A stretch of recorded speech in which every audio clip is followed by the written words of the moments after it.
جتنی بھی کہانیاں حضرت نوح علیہ السلام کی کرسچن سناتے ہیں وہ توریت سے لیتے ہیں، وہ انجیل میں خود نہیں۔ روح کیا ہوتا ہے؟ اصحاب کہف کا قصہ آپ کو کتنا پتہ ہے؟ یاجوج ماجوج کو حضرت آدم کی ڈائریکٹ اولاد حدیث میں ہی کہا گیا۔ سورہ کہف جس طریقے سے نازل ہوئی ہے اس طریقے سے جو پڑھے گا دجال سے بچے گا۔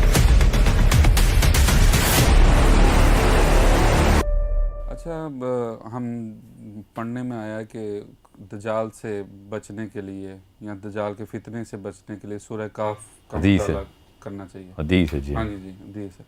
تو مثلا جب اس کو مثلا دیکھتے ہیں ہم ترجمہ کے ساتھ یا جو بھی ہے، تو اس میں ایسا کچھ دجال کے ساتھ ہمیں کوئی لنک نظر نہیں آتا کہ اس کا کس طرح ہے لنک، اور دجال کا بھی اس میں کوئی اس طرح نام وغیرہ نہیں شامل کیا گیا۔ تو اس کے بارے میں کچھ اگر آپ، دجال کا تو لفظ قرآن میں ہے ہی نہیں، یہ تو حدیث کے تھرو میں پتہ چلتا ہے کہ سورہ کہف دجال کے ساتھ کیا کرے گی۔ تو اس کے لیے بڑی لمبی ایک مجھے تھوڑی سی تمہید باندھنی پڑے گی۔ کہانی شروع ہوگی نوح علیہ السلام سے۔ نوح علیہ السلام سے کسی وجہ سے نبی علیہ السلام نے ارشاد فرمایا کہ نوح علیہ السلام سے لے کے آج تک میرے تک کوئی ایسا نبی نہیں گزرا کہ جس نے دجال کی وارننگ اپنی امت کو نہ دی ہو۔ تو ہمیں پتہ ہے نا، نوح علیہ السلام سے پہلے کافی سارے نبی گزرے ہیں، سوچیں تو صحیح، حضرت آدم سے لے کے نوح علیہ السلام تک۔ تو نوح علیہ السلام سے ہی کیوں شروع ہوا ہے یہ سارا سلسلہ؟ یہ بہت ضروری ہے کہ مسلمان ابھی سوچیں کہ یہ ایسے نہیں ہے کہانی جس طریقے سے ہم نے بس وہی دیو مالائی کے سامنے بنا دیا ہوا ہے۔ حضرت آدم علیہ السلام، جو کہ میں آپ سے ایک سوال کرتا ہوں، جو ذہن میں جواب آئے اسی وقت بتا دیجیے گا، زیادہ سوچیے گا مت، تاکہ یہ ایک تھوڑا سا ٹیسٹ ہو جائے کہ سائیکالوجی کس طریقے سے بنائی جاتی ہے مسلمانوں کی۔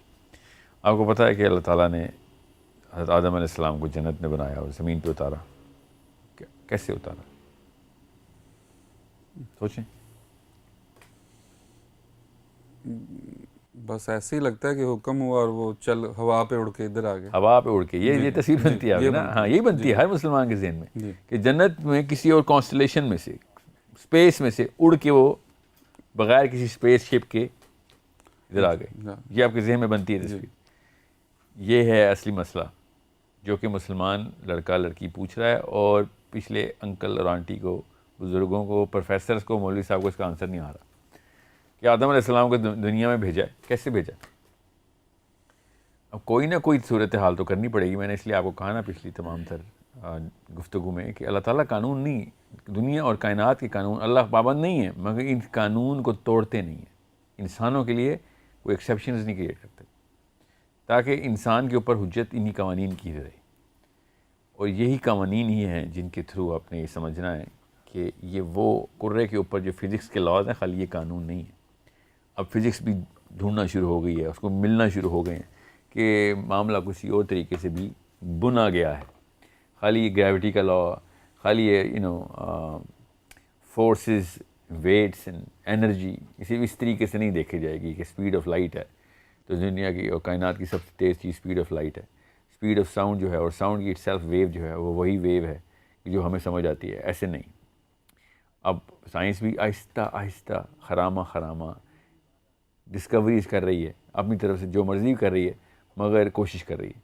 مسلمان نے کوشش چھوڑ دی ہے، اس لیے یہ پورے کے پورے پروگرام کی ترتیب دینے کے پیچھے مقصد تھا کہ ہم دوبارہ سے اپنی نفسیات تو اثر نو ایک دفعہ اس کا محاسبہ اور محاصرہ کریں کہ بھئی یہ ایسا بھی کیا ہو گیا کہ جو صحابہ کے فوراً بعد جو نسلیں آئی تھیں انہوں نے سائنس کی بنا رکھی تھی، اور ہمارے جتنے بھی مسلمان ہیں وہ سائنس کے خلاف یہ بہکی دیو ملائی باتیں کرتے کہ بس اپنے آپ کو سیٹسفائی بھی کر بیٹھے۔ ابھی میں آپ سے کچھ سوال کروں گا اس سورہ کہف کی سیریز کے اندر، جس سے آپ کو خود ہی سمجھ آ جائے گی کہ دماغ تیار ہی نہیں کیا جاتا مسلمان کا۔ حضرت آدم علیہ السلام جو کہ جنت سے دنیا میں آئے ہیں، ان کے ڈائریکٹ اپنی جو پہلی اولاد ہے ان کی، اور ان کے بعد ان انبیاء کی سیریز جو نوح علیہ السلام تک، ہمیں جیسے ادریس حضرت نوح سے پہلے لکھیں، ٹھیک ہے، غور سے سمجھیں اس بات کو۔ حضرت نوح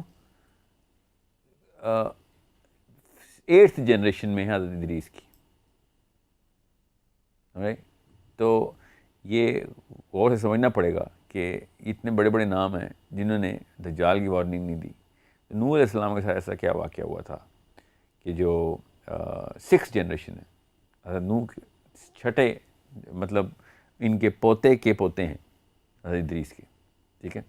سو اگر حضرت نوح علیہ السلام سے یہ سلسلہ شروع ہو رہا ہے دجال کی وارننگ کا، تو کوئی واقعہ ہونا چاہیے یہاں پہ جس کے لیے ہمیں تھوڑی سی کتابیں کھولنی پڑیں گی، اور وہ کتابیں ہیں ہمارے پاس. انجیل کے اندر بھی اور توریت کے اندر بھی یہ ثبوت اب ہمیں مل چکے ہیں. ان کے پاس تو پہلے سے تھے، وہ جس اینگل سے دیکھ رہے تھے نا یہ سارے کے سارے معاملے کو، وہ بہت ضروری ہے کہ ہمیں پتہ ہو کہ وہ کیا اینگل ہے. اور ہمارے نبی علیہ السلام نے ہمیں جب نوح علیہ السلام کا بتا دیا ہے تو چابی دے دی ہے، اب ہم نے وہ تالا ڈھونڈنا کہاں پہ لگتی ہے. نصاری جتنے بھی نصارہ ہیں نا، جتنے بھی کرسچنز ہیں، اور جو کنگ جیم ورژن کے پروٹیسٹنٹ فالورز ہیں، اور ایتھیوپین کرسچنز جتنے بھی ہیں، نصارہ کے 3 فرقے ہیں. تو 3 فرقوں کے اندر سے جو میجورٹی ہے نا وہ پروٹیسٹنٹ کی اور ایتھیوپینس کی ملائیں تو یہ میجورٹی بن جاتی ہے، ورنہ آس پاس ہی ہیں کیتھلکس اور پروٹیسٹنٹس کی تعداد. ان دونوں کی جو کتابیں ہیں نا ان میں سے ان میں کافی ڈفرینس ہے. انجیل میں کافی ڈفرینس ہے نمبر آف بکس کا اور ٹائپ آف بکس کا. سو ان 3 میں سے 2 ایسی کتابیں ہیں کہ جس میں صریحاً لکھا ہوا ہے، اور جو تیسری کتاب ہے جو کنگ جیمز کی کتاب ہے اس میں سمبولکلی لکھا ہوا ہے. کیتھلکس نے تو صریحاً لکھ دیا ہوا ہے کہ دجال کا جو ٹائم ہوگا وہ ایگزیکٹلی نوح علیہ السلام کا ٹائم ہوگا. سب سینیریو وہی ہوگا، رولز آف دا گیم وہی رہیں گے، وہی والے قوانین کے اوپر وہی جنگیں چلیں گی اسی طریقے سے جس طریقے سے نوح علیہ السلام کے ٹائم پہ جنگیں چلی تھی. اب یہ سوچنے والی بات ہے نا کہ چھوٹا واقعہ تو نہیں کہ نوح علیہ السلام کے بارے میں ہمیں کچھ بھی نہیں پتہ. اور میں آپ کو پھر بتا دوں ایون کرسچن لٹریچر کے اندر بھی اتنا کچھ نہیں لکھا ہوا. انہوں نے ادریس کے اوپر علیہ السلام کے اوپر ایک کتاب لکھ دی ہے، مگر نوح علیہ السلام کے اوپر اس لیول کی ڈیٹیلنگ نہیں ہے سوائے سیلاب کی. ہے ڈیٹیل، مگر یہ نہیں ہے کہ لڑائی کیا ہوئی، کس طرح کے اوزار استعمال ہوئے، ہتھیار کس طرح کے استعمال ہوئے. اوزار کا مطلب کشتی بنانے کے لیے کون سے اوزار، لڑائی کے لیے کون سے ہتھیار، کس طرح کی جنگ تھی، کس قسم کی مخلوقات تھیں جس کے ساتھ جنگ تھی. اس کا تذکرہ ایتھیوپینز نے کیا ہے بڑی تفصیل سے. ایتھیوپین بائبل کے اندر ہے. Ethiopian Bible is the number 3 biggest sect in Christianity. اسلام میں یہ والا سارے کے سارے معاملات اس لٹریچر میں اس طرح نہیں آئے. حدیث نے ڈائریکٹلی اشارے کیے ہیں تاکہ ہمیں پتہ چل سکے کہ ہم پڑھیں اس کو، مگر یہ ایک حدیث بڑی کلیئر ہے کہ نوح علیہ السلام سے لے کے آج تک کوئی ایسا نبی نہیں گزرا جس نے دجال کی وارننگ نہ دی. اب بات یاد رکھیے گا، اصلی کہانی آپ نے سورہ کہف کی پوچھی بھی ہے، اور سورہ کہف کا بیک ڈراپ میں آپ کو بتا رہا ہوں کہ توریت نے بھی بتا دیا جو کہ یہودیوں کی کتاب ہے، اور انجیل نے بھی بتا دیا کہ نوح علیہ السلام اور آخری دور ایگزیکٹ سیم ہونا ضروری ہے. یہاں تک کہ بشارتیں دی ہیں توریت نے کہ نوح علیہ السلام کے جو فالورز ہوں گے جو کہ بنی اسرائیل نہیں ہوں گے، بنی اسرائیل کے علاوہ جو قوم بچ جائے گی وہ نوح علیہ السلام، نوائٹس بولتے ہیں اس کو، نوح علیہ السلام کی امت کے لوگ ہیں کہ جو بھی حق کے اوپر ہیں، اللہ کی وحدانیت توحید کے اوپر ہیں، اور نوح علیہ السلام کی ڈسینڈنٹس میں سے ہیں. اب انہوں نے 1-2-3 اور نشانیاں کوالیفیکیشن رکھی ہوئی ہے، مقصد یہ نہیں ہے بات کا، اس لیے میں تفصیل میں نہیں جا رہا. مگر انہوں نے جب ایک بریکٹ بنانی تھی یہود کے علاوہ تو انہوں نے ان کو بھی ویٹو دے دیا. نوائٹس بولتے ہیں اس کو، نوح سے نوائٹس. اب یہ بات ضروری ہے یہ سوچی جائے. میں اس طرح تفصیل سے تو نہیں بتاؤں گا، نہ ہی ٹائم ہے اتنا، مگر اتنی کلیئر انڈیکیشن بتا دیتا ہوں کہ نوح علیہ السلام کی لڑائی صرف انسانوں سے نہیں تھی، دنیا پہ ہی تھی مگر صرف انسانوں سے نہیں تھی. نوح علیہ السلام کے ٹائم کے اوپر جو کچھ معجزاتی قسم کے معاملات ہوئے جس کے بیسک کامن سینس کے خلاف باتیں ہماری انسانی عقل میں سما ہی نہیں سکتی، مگر اللہ تعالیٰ نے قرآن میں بھی، انجیل میں بھی، توریت میں بھی بول دی کلیئرلی کہ پوری دنیا میں پانی آ گیا. سوچیں تو صحیح، یہاں تک کہ عام دماغ اس کو ہضم نہیں کر سکا. اتنا ایک ایب نارمل ایونٹ ہے کہ مسلمانوں کے اندر بھی شاخیں بن گئی کہ نہیں دنیا پہ تو نہیں سیلاب آ سکتا.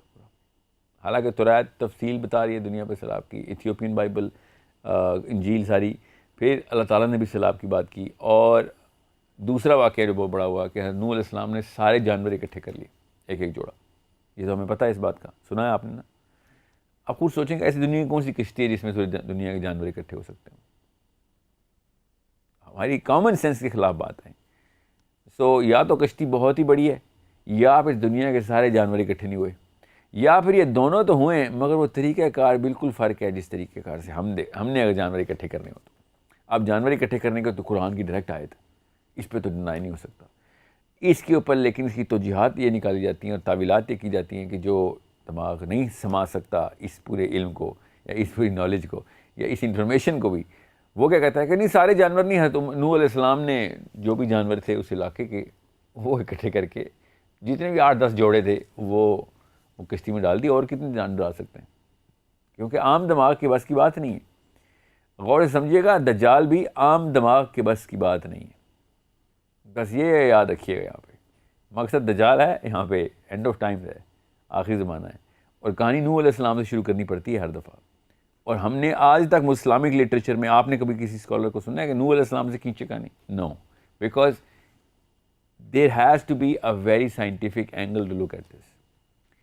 اور خود انجیل گواہی دے رہی ہے، میں کون سی سائنس کے، آئنسٹائن نے تو نہیں لکھی نا انجیل، انجیل نے جب گواہی دی ہے کہ دجال کا ٹائم نوح علیہ السلام کا ٹائم کا ری پلے ہے۔ ابھی میں بتاتا ہوں کیسے کیسے ری پلے۔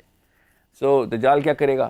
دائیں ہاتھ میں جنت اور بائیں ہاتھ میں دوزخ لے کے پھر رہا ہوگا، اور نبی اسلام نے شاہ فرمایا کہ اس کی جنت جو ہے نا وہ دوزخ ہے اصل میں، اور جو اس کی دوزخ ہے وہ جنت ہے، اور تب جب تمہیں وہ کہیں نا کہ میں نے تمہیں دوزخ میں ڈال دینا، اور تو لپک کی چھلانگ لگا دو دوزخ میں، تم اللہ کی جنت میں ہی پہنچو گے، اور جو اس کی جنت ہے اس میں جو لوگ چھلانگ لگائیں گے وہ دوزخ میں ہی جائیں گے۔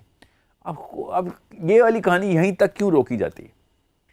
کوئی بھی ایک مسلمان یہ کیوں نہیں پوچھتا کہ اماں ابا سے یا مولوی صاحب سے، پروفیسر سے یا اپنے بڑوں سے کہ یہ جنت اور دوزخ ہاتھ میں کیسے اٹھاتے ہیں؟ ایسا کیا معاملہ ہے جو ان کے ذہن میں، کون سی تصویر آپ بتائیں، آپ کے ذہن میں کیا تصویر بنتی ہے کہ جنت اور دوزخ اٹھائی ہوئے چال لیں؟ کوئی خاص نہیں بنتی، وہی سمبولک ذہن چلا جاتا ہے کہ شاید کہ اس نے اصلی کوئی ایک علاقہ تیار کیا ہوگا، وہ جو قادیانیوں نے ربہ تیار کیا ہوا تھا، ادھر جنت ہوگی، اور دوسری طرف روڈ کے اس طرف دوزخ تیار کی ہوئی تھی، اور ہر سینٹر میں کھڑا ہوتا ہے۔ یہ تو نہیں تصویر بنتی نا کسی کی، اس نے پوری دنیا میں جانا ہے، اور نبی اسلام نے اس کے ہاتھ کا بتایا، اس کے دائیں ہاتھ میں جنت لے کے پھر رہا، آگ کا دریا ہوگا، اور بائیں جو بھی بائیں ہاتھ میں مکس کر رہا ہوں، جو ایک ہاتھ میں داغ کا دریا ہوگا اور ایک ہاتھ میں جو ریگولر دریا ہوتا ہے پانی کا، لوگ پانی کے دریا میں چھلانگ لگائیں گے پیاس بجھانے کو، آگ میں چلے جائیں گے، کیونکہ جنت ہی ہے نا، اور جو اس نے دوزخ دکھائی ہے آگ کا دریا وہ اصل میں جنت ہے۔ تو آگ کا دریا حدیث ہے، ہاتھ میں کیسے آتا ہے؟ یہ بہت غور طلب بات ہے سمجھنے کے لیے، سمجھ لیں یہ سمبل ہے، تو پھر ہمیں دنیا میں کوئی جگہ پر الاٹ کرنی پڑے گی نا دوزخ اور جنت کے لیے، کہ یہ تو دجال کے لیے تو سمبل تھا، مگر اس نے دنیا میں کوئی بنائی تھی جگہ، تو سمبولک تو نہیں ہو سکتا ہے، کہیں نہ کہیں تو اس کو بنانی پڑے گی جنت اور دوزخ۔ اب اصل میں بھی وہ دائیں ہاتھ میں جنت اور بائیں ہاتھ میں دوزخ لے کے پھر رہا ہے۔ یہ اس لیے میں آپ کو بتا رہا ہوں، نوح علیہ السلام نے پوری دنیا کے جانور اکٹھے کیے ہیں، اور نوح علیہ السلام کے اوپر بہت ضروری ہے کہ آپ کو پتہ ہو کہ دیر سم تھنگ ایلس، ایک اور واقعہ ہے جو کہ قرآن میں لکھا ہوا ہے، جو کہ مسلمان ڈسکشن میں نہیں لے کے آتے۔ اب میں وہ آپ سے پوچھتا ہوں، آپ کے سامنے ٹیسٹنگ ہو جائے گی، اور مسلمان کا دماغ کا اور نفسیات کا ٹیسٹ ہے۔ یہ بتائیں، آپ کو یہ پتہ ہے نا کہ نوح علیہ السلام کی عمر کتنی ہے؟ نو، یہ کسی کو بھی نہیں پتا کہ نوح علیہ السلام کی عمر کتنی۔ بس قرآن میں یہ آیت ہے کہ انہوں نے 950 سال تبلیغ کی، تو 950 سال سے لمبی عمر ہے ان کی، ٹھیک ہے۔ اور یہ بھی نہیں پتا کہ نوح علیہ السلام کے 3 بیٹے تھے، زیادہ بیٹے تھے مگر 3 جو تھے وہ بچ گئے تھے، چوتھا بیٹا پہاڑ پہ چڑھ گیا تھا کہ میں نے تو نہیں آنا کوئی کشتی میں، ٹھیک ہے۔ بیوی اور ان کا بیٹا کشتی میں نہیں آئے، پتہ نا آپ کو اس بات کا؟ بیٹا تھا یا پوتا تھا؟ پوتا تھا یا اس کا بھی پوتا تھا؟ پوتا تھا، اس کا بھی سکڑ پوتا تھا؟ نہیں، بیٹا تھا نا، یہ ہم سب کو پتہ ہے، قرآن نے بتایا اس لیے پتہ ہے۔ آپ یہ بتائیں، کیا وہ ایسا زمانہ تھا کہ جس میں 930 سال میں شادی ہوتی ہے لڑکے کی؟ ایسا زمانہ تو نہیں تھا، ہر بندے کی اپنی ٹائم پہ شادی، بلکہ اس ٹائم پہ تو زیادہ جلدی شادی ہوتی تھی، ہم نے تو پھر ڈیلے کر دی ہے، 20-22 سال کے لڑکے کے بچے ہوتے تھے، سمجھ لیں ان کی لیٹ ہی شادی ہوئی تھی، تو 40 سال میں کر لی شادی، اور لیٹ کر لیتے ہیں، 50 سال میں شادی کر لیتے ہیں۔ 950 سال کی تبلیغ کے بعد بیٹے نے بغاوت کی ہے، تو وہ کم از کم 932 سال کا تو بنتا ہے، ٹھیک ہے، 18 سال کا تو ہوگا نا، ٹھیک ہے۔ اور اگر وہ 932 سال کا ہے تو اس کی کوئی شادی نہیں ہوئی ہوئی، اس کے کوئی بچے نہیں آگے سے۔ یہ دماغ ہمارا کیوں نہیں سوچتا یہ والے سوال کہ صرف ایک ہی نسل کیوں ہے نوح علیہ السلام کی، اور چھوٹے سے 40 بندوں کا قبیلہ ہی کیوں آ رہا ہے؟ یہ تو کم از کم 50 نسلیں نکلتی ہیں خالی پوتوں کی، ان کے آگے سے پوتوں کی، پھر پوتوں کی، ایک قبیلے ایک نسل کے اوپر چھوڑیں ابھی، ہاریزونٹل اسٹریچ چھوڑیں, ورٹیکل اسٹریچ ہی 950 سال کی تبلیغ میں 54 نسلیں نکلتی ہیں. اگر 30 سال میں ایک بندہ شادی کرتا ہے اور اس کا بچہ پیدا ہوتا ہے, پھر وہ 30 سال کا ہوتا ہے بچہ, پھر وہ شادی کرتا ہے, پھر اس کا بچہ, 54 جنریشنز لینئر ورٹیکل آتی ہے. یہ والی بات کیوں نہیں سوچتا مسلمان کہ نوح علیہ السلام نے 950 سال تبلیغ کی اور ایک ہی نسل کے بیٹے ہیں؟ اس کا مطلب ہے ٹائم کا کانسیپٹ کچھ اور ہے اس وقت. اور ٹائم کا کانسیپٹ کچھ اور ہونا اس لیے بھی ضروری ہے بیکاز یہ والی ڈیمینشن جس میں ہم ٹائم دیکھ رہے ہیں اس ڈیمینشن کے اندر یہ سارا معاملہ نہیں ہو رہا. اور اس وجہ سے ہی آپ کو ایکسپلینیشن میں آسانی ہوگی. پورے جانور اکٹھے کرنے کے لیے جو وقت درکار ہے, جو ریسورس درکار ہے, وہ اس ڈیمینشن کی ریسورس نہیں ہے. یہ کام دجال جب کر رہا ہے تو ہمارا کوئی نہ کوئی امیجری بن رہی ہے.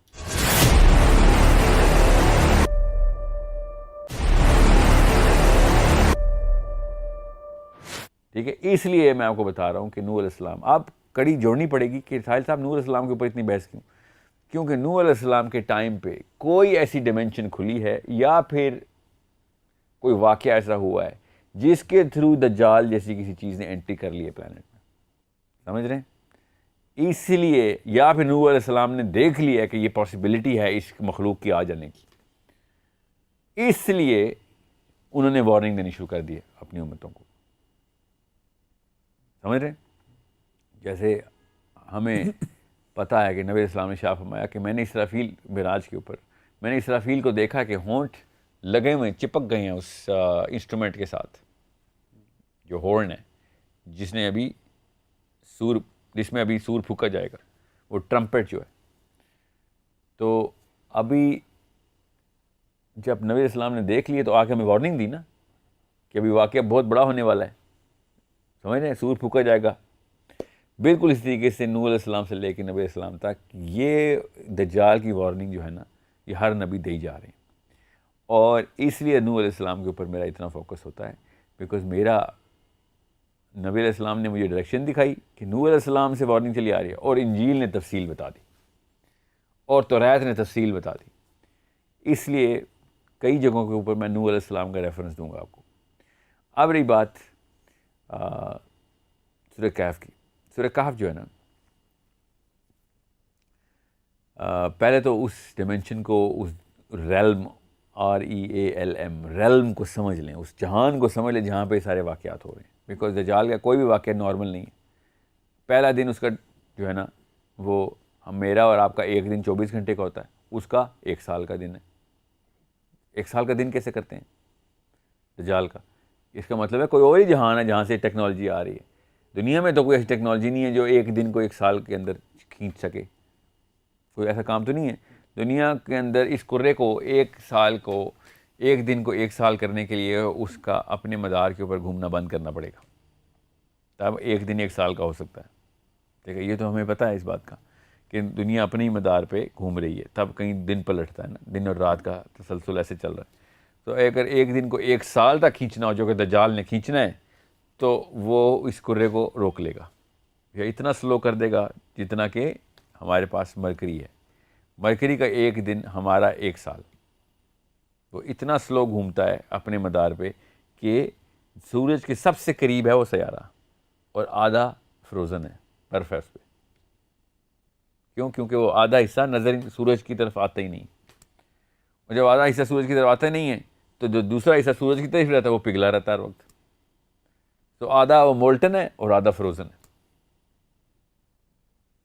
سمجھ رہے ہیں؟ کیونکہ وہ اتنے عرصے سے شروع سے ایسے ہی معاملہ چلتا آ رہا ہے. ہمارے لیے خالی 1 دفعہ یہ واقعہ ہونا ہے. کرۂ ارض کو 1 دفعہ کے لیے روکنے کی کوشش کرے گا یہ, وہ جیسے بھی روکے گا وہ ایک سپیڈ سلو کر دے گا پلانٹ کی, جس سے وہ 1 دن 1 سال کا ہو جائے. تو صحابہ نے اس لیے پوچھا تھا کہ یا رسول اللہ پھر نماز کیسے پڑھیں گے؟ کیوں؟ کیونکہ صحابہ کو تو پتہ تھا اس بات کا کہ 1 دن میں 5 نمازیں ہوتی ہیں, اگر 1 سال میں تو 5 نمازیں نہیں ہوتی. ٹھیک ہے, تو پروفیسر صلی اللہ علیہ وسلم نے بھی یہی کہا کہ سورج نہیں نظر آئے گا تمہیں, تم نے اندازے سے کرنا ہے. کیونکہ سورج کیسے نظر آئے گا؟ 1 سال کے اندر آپ ایک طرف رات ہو چکی ہے تو 1 سال اب رات ہی رہے گی نا, ایٹ لیسٹ 6 مہینے تو رات رہے گی. تو آپ کو کیسے پتہ چلے گا فجر کا ٹائم ہے یا ظہر کا؟ ظہر تو سورج کے سر پہ آنے پہ ہوتی ہے. ٹھیک ہے, عصر سورج کے غروب ہونے سے پہلے ہوتی ہے, اور مغرب سورج کے غروب ہونے کے فوراً بعد، تو سورج تو ہے ہی نہیں، تو کیسے، تو وقت گھنٹے کا اندازہ کریں آپ، کتنے گھنٹے میں ہو جانی چاہیے تھی آج کے دن، اور بس کریں. سو یہ ایک ضروری بات ہے کہ جو آپ سب کو سمجھنے کے لیے کام آئے گی. اب رہی بات سورہ کہف، ساتھ ساتھ میں دجال کی کڑی جوڑتا رہوں گا، آپ کو سمجھ آ جائے گی. یہودیوں کو نا توریت سے پتہ تھا کہ کہانی شروع ہو چکی ہوئی ہے، یہاں تک کہ اتنا پتہ تھا کہ یہ والے پیشن گوئیاں یہودی آپس میں بھی اور لوگوں کو بھی بتاتے پھرتے تھے. اتنا کلیئر انڈیکیشن تھی ان کے پاس کہ جروسلم سے مدینے کی ایلیمنٹری سیٹلمنٹ نبی علیہ السلام سے 100 سال پہلے ہو چکی ہوئی تھی. 100 سال پہلے ایلیمنٹری سیٹلمنٹ کا مطلب ہے الگ الگ علاقوں میں یہودی بسیرا شروع کر دیا تھا، اور باقاعدہ بتاتے پھرتے تھے کہ ابھی نبی نے آنا ہے، ادھر ایک علاقے میں نبی نے آنا ہے. اور دو الگ الگ ایک ہی طرح کے علاقے ہیں، مگر مدینہ کی طرح کی کوئی جیوگرافیکل سملیرٹی ہے، مگر زیادہ تر یہودیوں کو پتہ تھا کہ مدینہ میں ہی آنا نبی نے. اس کا ثبوت کیسے پتہ ہمیں؟ حضرت سلمان فارسی مسلمان نہیں ہوئے تھے ابھی، وہ اپنے سفر پہ ہی تھے، ایک نہ ایک پادری کے ساتھ رکے رہتے تھے اور نبی کی تلاش میں ہی تھے، ہدایت کی تلاش میں تھے. تو ایک استاد چن لیتے تھے، ڈھونڈتے تھے. وہ ایک استاد فوت ہونے سے پہلے دوسرے استاد کا بتا رہا تھا، یہاں تک کہ آخری استاد بھی جو پادری تھا وہ فوت ہو گیا، اور اس نے مرنے سے پہلے کہا کہ ایک نبی نے آنا ہے، ٹھیک ہے، اور تم اس کا ویٹ کرو. اور میرے پاس اور تو کوئی نہیں بندہ سے بندہ بچا جو حق کی اوپر قائم ہو، جو پادریوں کی، جو اصلی کرسچنس تھے.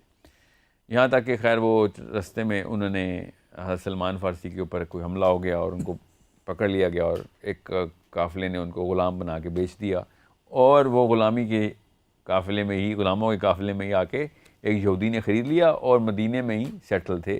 اور حضرت سلمان فارسی بڑے خوش تھے کہ میں مدینے میں ہی سیٹل ہوں، ادھر ہی آنا ہے کسی نبی نے. اور وہ یہودی برملا یہ ذکر کرتا ہو رہا تھا کہ ہم اسی لیے یہاں پہ سیٹل ہوئے ہیں، کہ ٹائم ہوا ہے ایک نبی کے ادھر آنے کا، ہم وہی ڈھونڈ رہے ہیں، ہمارے ہمارے مسایہ کے آنے. ابھی بھی وہی باتیں کرتا ہے نا آج کا یہودی پادری بھی، جو رہبا ہے، وہ یہی کہتا ہے کہ ہمارا مسیح نے بھی آنا ہے.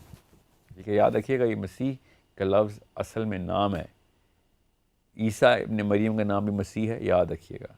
دجال کا نام بھی مسیح ہے، یاد رکھیے گا. اور یہودی بھی مسیح کو ہی ویٹ کر رہے ہیں. یہ نام ایک ہی ہے، یہ بہت غور سے سمجھنے والی بات ہے، یہ بار بار ریپیٹ ہوگا. اب یہودیوں کو پتہ تھا کہ مدینہ میں ہی آنا ہے.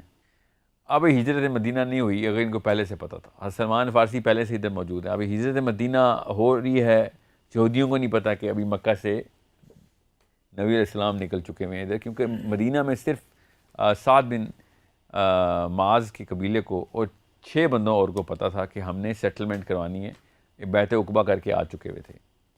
اور یہودی ویٹ کر رہے ہیں کہ کب معاملات ایسے ہوں گے، حالانکہ ساری نشانیاں پوری ہیں. تو بڑا شدت سے انتظار تھا، یہودیوں کی عمومی ڈسکشنز تھی کہ یہی ٹائم ہے. سو بہرحال پھر واقعہ ہو گیا، ہجرت ہوئی، سب کو پتہ چلا کہ ایک بندے نے نبی کا اعلان کر دیا ہوا ہے اور آ گئے ہوئے ہیں یہاں پہ. تو یہودی بڑا خوش. حضرت سلمان فارسی کہتے ہیں کہ مجھے اس نے کھجور کے درخت پہ چڑھایا ہوا تھا، کھجورے میں اتارا تھا، تو نیچے یہ دونوں مل گئے، اس کا مالک یہودی جو ان کا مالک تھا اور اس کا جو بھی جاننے والا دوست تھا، اور اس نے اعلان کیا کہ نبی آ گیا، کوئی آؤ. وہ جس کا انتظار تھا وہ ابھی چیک کرتے ہیں وہ آ گیا کہ نہیں. تو سلمان فارسی بھی خوشی سے جھوم رہے تھے کہ میرا تو یہیں پہ کام، اللہ نے دیکھو کہاں سے مجھے بیچا غلام کے طور پہ اور کہاں سے میں یہاں پہ پہنچایا گیا. سو یہودیوں کو پتہ تھا کہ نبی نے آنا ہے، یہودیوں کو یہ بھی پتہ تھا کہ مدینہ میں آنا ہے، مگر یہودی صرف اور صرف کسی ایک کوالیفیکیشن کے اوپر ایک بندے کو نبی مانتے تھے، اپنے مسیح مانتے تھے. ورنہ ایک نبی پہلے آ چکے ہیں جو کہ یہودیوں نے ٹیسٹ کی ہیں، آپ کو پتہ نا ان کا نام کیا ہے؟ حضرت عیسیٰ ابن مریم. ان کو یہودیوں نے اسی علم کے اوپر ریجیکٹ کر دیا تھا، یاد رکھیے. کون سا علم ابھی بتاتا ہوں آپ کو. اور اللہ کی طرف سے دیکھیں کہ حضرت عیسیٰ ہی نے آ کے وہ پروفیسی فلفل کرنی ہے کہ جس کے لیے وہ ویٹ کر رہے ہیں، مگر انہوں نے حضرت عیسیٰ کو ریجیکٹ کیا. اور جب یہ حضرت سلمان فارسی نے سنا کہ آ گیا ہے نبی، آ گئے ادھر، تو یہ بھی اترے، جانے کا انتظار کیا اور نبی علیہ السلام سے جا کے مل کے آئے. ان کے پاس عیسائیوں کی دیوی پادریوں کی 3 نشانیاں تھیں، وہ انہوں نے جا کے چیک کی. حضرت نبی علیہ السلام کے پاس گئے اور کہا کہ یہ کھانا جو ہے نا یہ صدقے کا ہے، میں آپ کے لیے لائی ہوں، آپ لوگ بھی کھائیں. تو نبی علیہ السلام نے کہا، شکریہ ادا کیا اور صحابہ کو دیا کہ آپ میں سے کوئی کھا لیں. تو سر سلمان فارسی دیکھتے رہے کہ نبی اسلام نے نہیں کھایا. سو اس طرح ایک مہر کی نشانی تھی مہر نبوت کی، جو کہ حضرت سلمان فارسی نے خود جو نبی اسلام کے جسم مبارک پہ مہر ہے وہ خود دیکھنے کے لیے ایک خاص ترکیب بھی لڑائی اور دیکھ لیا. تو اس طریقے سے سلمان فارسی بھی چیک کر رہے ہیں کرسچنس کی دی ہوئی نشانیوں کو، اور یہودیوں نے آ کے بھی چیک کرنی تھی، اور یہودی آئی بھی. پھر یہودیوں نے آ کے نبی اسلام سے پھر کچھ سوال کیے. اب یہاں پہ آ کے آپ کو نوح علیہ السلام کی کہانی، توریت، مسیح دجال، حضرت عیسیٰ، یہ سب کنیکٹ کرنی پڑیں گی.